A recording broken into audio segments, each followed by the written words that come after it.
Hey guys! So we are here to talk about the most anticipated video. Certainly the most requested video, which is the story of us and how we met and our love story. But before we get into that, please make sure that you click that subscribe button. Do it right now so you don't forget. No. We'll wait. Go ahead. Are you done yet? Did you do it? I hope so. We gave you time. No excuses now. So that way we know that you guys want to see more videos like this, and we will for sure create more content on YouTube so you guys can get to know us a little bit better. Yeah. So make sure that you click subscribe and share this video with all your friends because we know it's going to be impactful for you guys. Babe. What? Okay, stop. But it's... Will. Okay, we're good. Okay. Hi.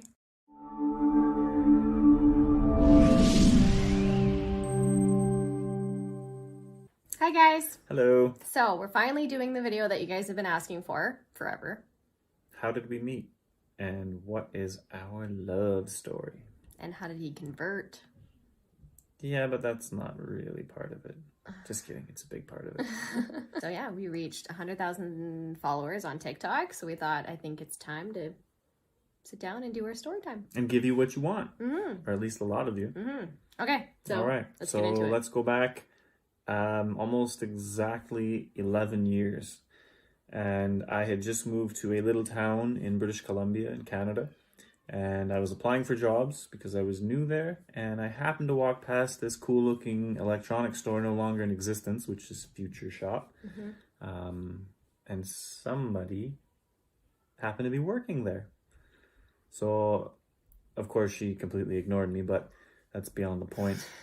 So my first time coming as an employee, I happened to actually see her, and she, again, completely ignored me or didn't even know I existed. I saw her walk past, and I'm not going to lie, I went to, look at the movies, and, it was kind of like this, like just looking at the movies and trying to find her, but she had gone, whatever. And I was working as a seasonal there, so it was there from October to the end of December. And in that entire time, she never said one word to me. Time went by, I got laid off, and I got hired back a week later. Lo and behold, I walked into the staff room, and there was she eating her lunch, and Russell Peters was on the TV. Now, if you guys aren't familiar with Russell Peters, he's a brown guy that makes a whole lot of jokes. And I'm going to be quite honest, being as she's brown, Pakistani, I sat down and he was cracking brown jokes. And I wasn't sure what to do because they were really funny, but I didn't want to laugh because I didn't want to offend her. So she actually started to laugh. I started to laugh. Russell Peters, you broke the ice for us, so thank you very much. Also from Toronto, by the way, or at least the GTA. He basically just asked me about my life, and I feel like he barely talked about himself. And most, I would say, dudes aren't like that. Usually they talk about themselves. And he just asked lots of questions because he knew that I was different. He asked certain things like, do you party? Interject. She means different, but she didn't wear hijab at that time. And to be quite honest, I thought she was Indian because I knew nothing. I thought that all brown people came from India. Not exactly, but... So I didn't know she was Muslim. Again, this was like the first conversation we ever had. That continued, and I asked a million questions for sure. What was your takeaway from that, mate? Well, he asked me questions like, do you party? No. Do you drink? No. Have you ever done drugs? No. Just all those questions like that, like normal people don't really ask. And I was kind of like, this is weird that he's asking me these things, but he was kind of shocked. He was kind of like, I have never met a girl who's never done any of those things. And I was like, and I think you did ask about religion at one point, didn't you? Yeah. I feel like you did. And I think at that point he had only ever heard of Muslims, crashing planes into buildings and whatnot. So it was the first time he ever truly met a Muslim. And I think I left a good image for him. Good impression, for sure. Yeah. It's kind of funny because I don't know why, but I just kind of went down like the baby mama checklist. if that exists, I don't know. It did for me, because what I wanted out of a wife, and this isn't to be a disrespect to anybody, this is just what I wanted. I didn't want a woman who, or a wife who is all about partying and going to the bar and going to the club, and it just wasn't for me at that time in my life. Again, I was 22 at that time, kind of in the peak of your after teen craziness part of life. So, but I knew that I kind of wanted to find a serious relationship and settle down. And I don't know if I believe in love at first sight, but certainly when I met her and I spoke to her, I absolutely fell in love with the person that she was. And it just clicked to me. I was like, that's the one. That is the girl that I want to spend the rest of my life with. And I made my mind up that night. And people say, oh, you're crazy, that's impossible, whatever. But no, it's not. A couple weeks went by and he started to take an interest in Islam. He was a firm believer that there was no God, and he would ask me questions that were very hard for me to answer, like, why is there suffering in the world? Why are there kids that are handicapped? Why do children die? Why do people kill each other? Religion divides people. And it kind of would get me a little bit stuck, but at the same time, I would be confident enough that I would explain to him, like, this is part of faith. Humans have free will. And there was just a lot of things that I felt like I couldn't answer. So at this point in time, I got him in touch with my dad to get him in touch with a group of Muslim travelers who had come basically to portray the religion, preach the religion. As well, they do both. And so that was kind of the first time he ever had met a group of Muslim men. So tell us what happened there. It's kind of awkward because her dad and her two brother-in-laws picked me up.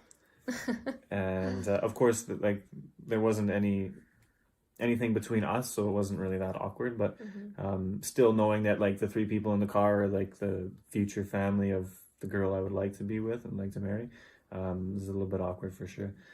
So we went to, actually, it was a beautiful setting. It was a farm back home, and it was the summertime, and it was the sunset time. And so they called the adhan, and that really had an impact on my heart. And I didn't know what it meant. I didn't know what it was, but then I saw them stand. Call to prayer. That was the call to prayer. Yeah. So I watched them stand and pray. And I saw people of all kinds, black people, brown people. I was the white person, the token white person at the time. But that really had a profound impact on my heart. And it just felt like this was something, and they answered a million of my questions that I had, and it clarified a whole lot. And for myself, I believed that what this was what was right for me, and so I accepted Islam. And I don't even think he knew that would happen. I think it just, his heart was pulled to it.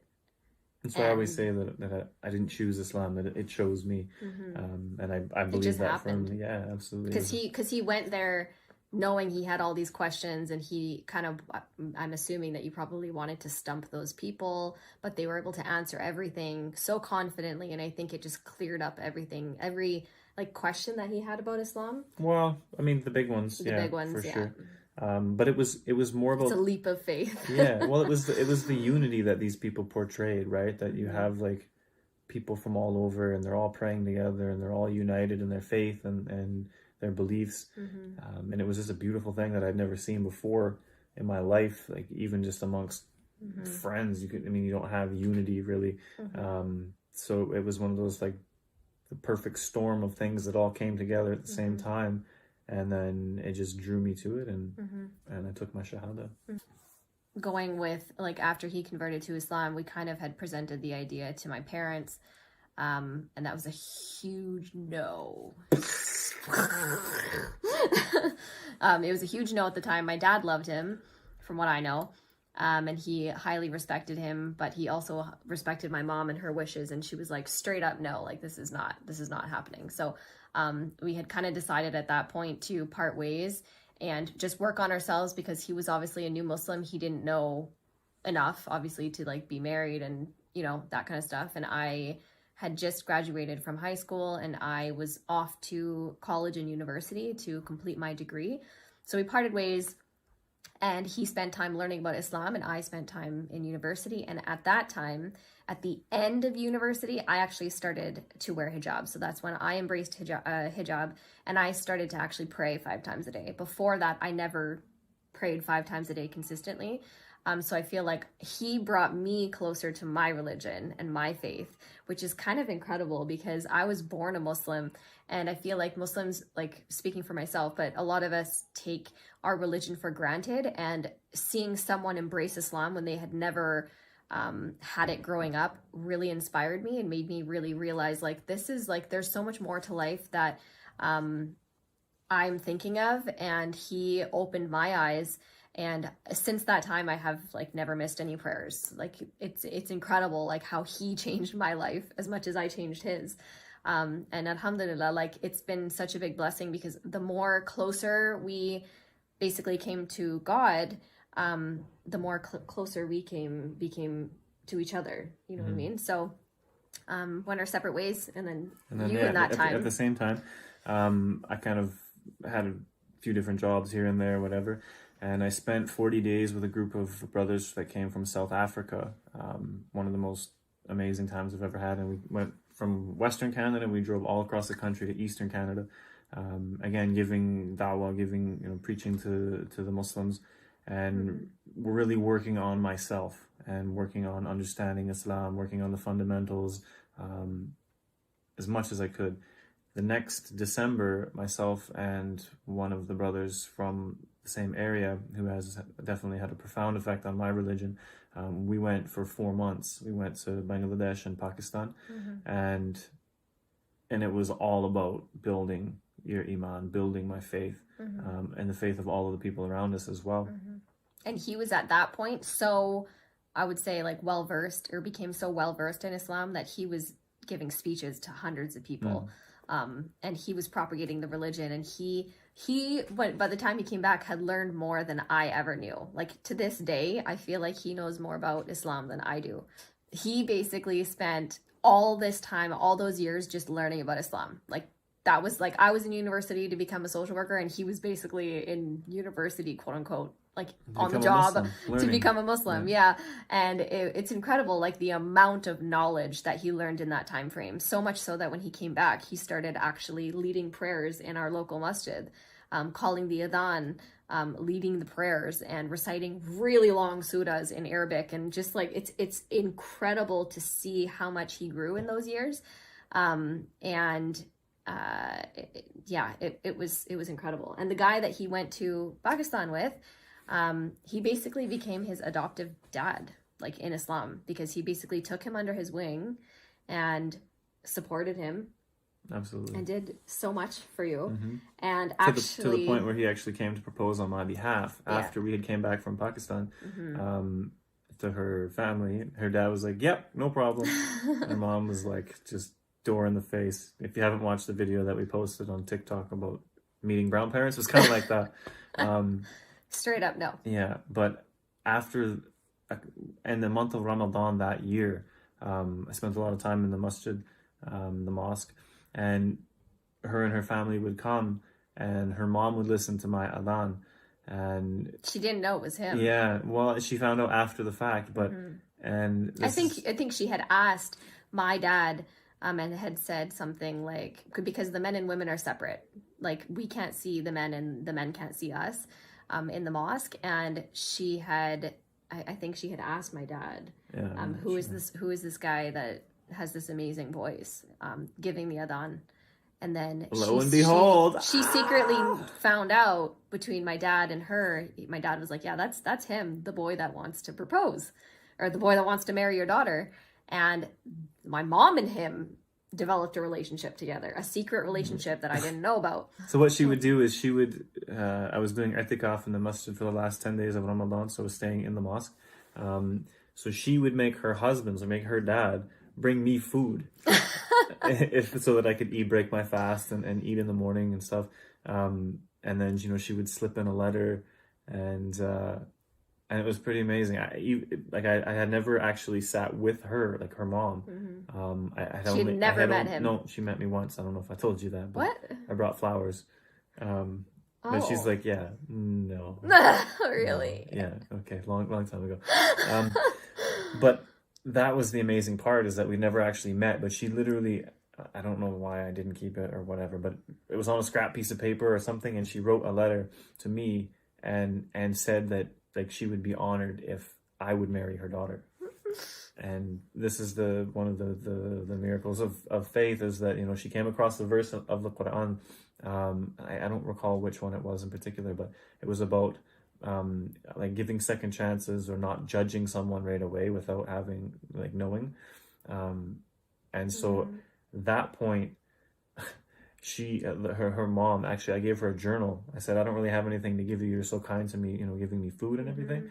Mm-hmm. So I had actually kept a journal of my travels in Pakistan and Bangladesh, and so I gave it to her to read, and I think I got it back like probably 4 or 5 years later.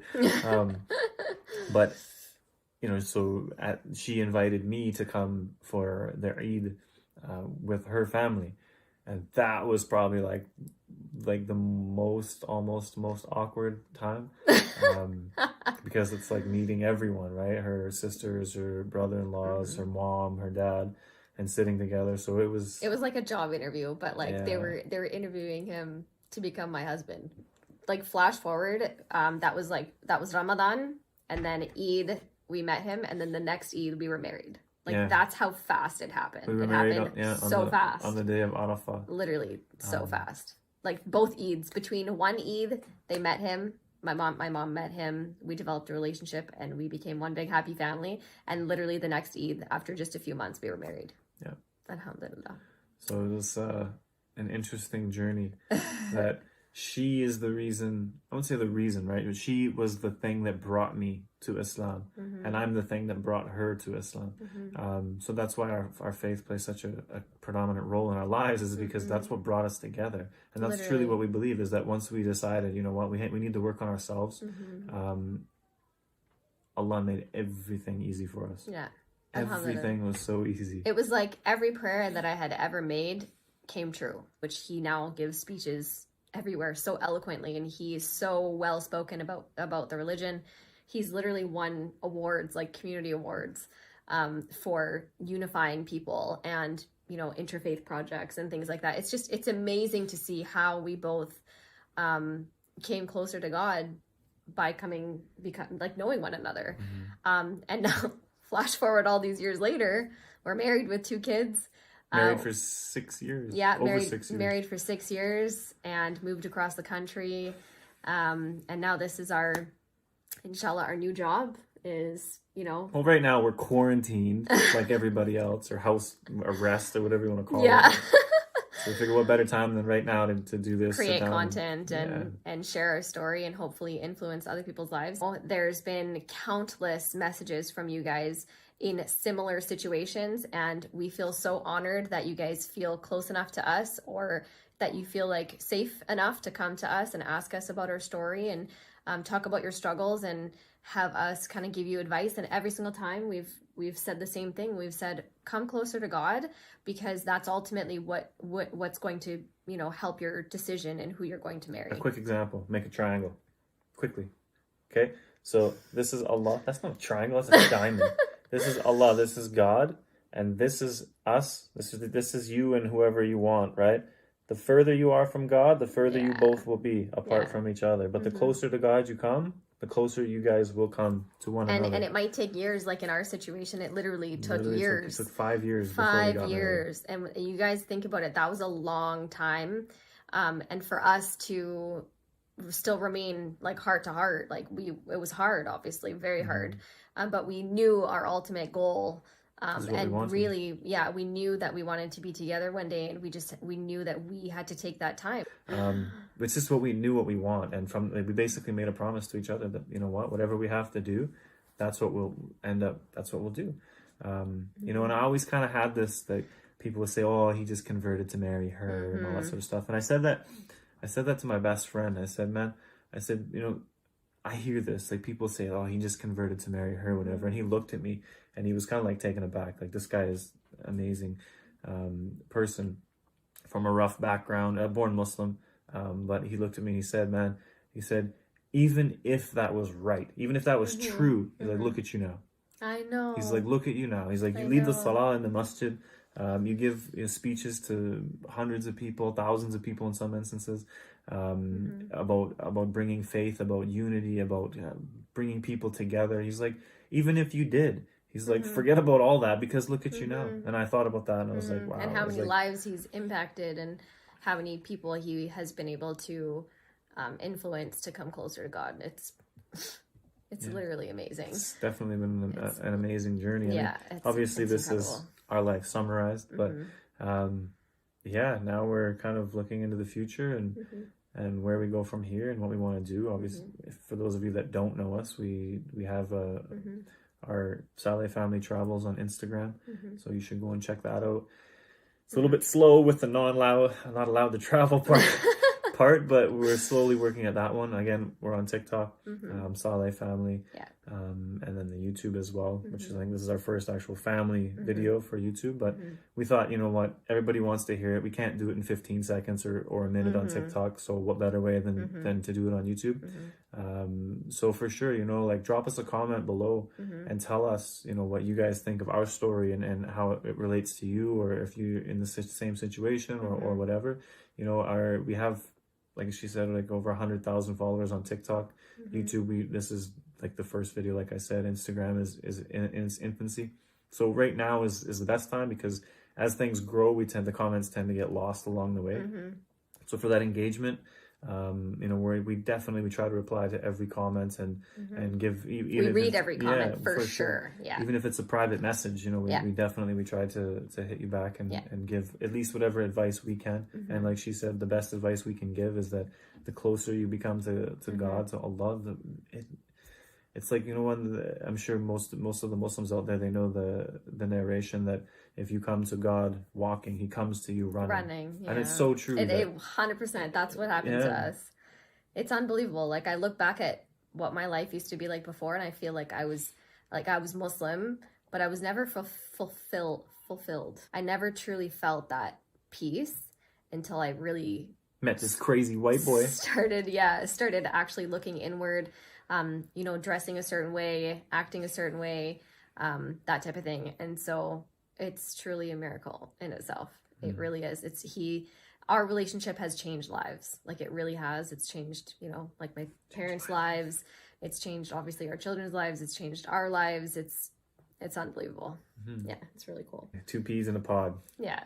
Like, we spend all of our time together, and there's nothing more that we want to do except spend time together. So being able to have TikTok really gives us that ability to spend time together. And thank you, TikTok. Thank you, TikTok. Thank you, you guys. Yes, for making it possible. Yeah, thank you so much. We really appreciate you guys, and hope that we will continue doing these videos. If you guys enjoy this, feel free to share it with somebody. Don't feel free, just do it. It helps us. Come on. Comment, like, and don't forget to subscribe, because that obviously will tell us that you guys want to see more of us. Yeah, and again, like, thank you all for everything. We love your comments. We love how you guys love us. Yeah, and we love this community. You guys are incredible. You guys are so supportive, and